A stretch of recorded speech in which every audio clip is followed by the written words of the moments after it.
কাল ছিল শ্রাবণের শেষ দিন, আর সেই মতো দুই বোন মিলে প্ল্যান করেছিলাম আমাদের তো একসাথে বেরোতেই হবে। আর যে কথা সে কাজ, শত ব্যস্ততার মাঝেও একটা দিন অন্তত আমাদের জন্য ফ্রি হয়েই গিয়েছিল। সেই মতো এটাও প্ল্যান করেছিলাম যে দুজনে সেম ভাবেই সাজবো, আর সেম শাড়ি পরবো। কেমন লাগছে আমাদের দুজনকে অবশ্যই কিন্তু কমেন্টসে জানিও।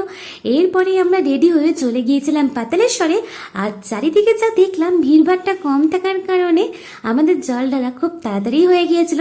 তারপরে সেখানে আমরা দুজনে কিছুটা টাইম স্পেন্ড করলাম। টাইম স্পেন্ড করার পর সকাল থেকে তো উপোস ছিলাম, গলা তো একটু হলেও ভেজাতেই হবে। তারপরেই কিনে নিলাম লস্যি, তার সাথে কোল্ড ড্রিঙ্কস। তারপর বাড়ি এসে আজকের লাঞ্চে ছিল ফ্রাইড রাইস, তার সাথে ভেজ ডাল, পটল ভাজা, ফুলকপি রেজালা, বাটার পনির, চাটনি, আর তার সাথে ছিল মিষ্টি দই। আজকে সারাদিনটা তো খুব ভালোভাবে আমরা এনজয় করলাম। তোমাদেরও আমাদের দিকে কেমন লাগলো সেটা কিন্তু অবশ্যই কমেন্টসে জানিও। Tata, bye bye.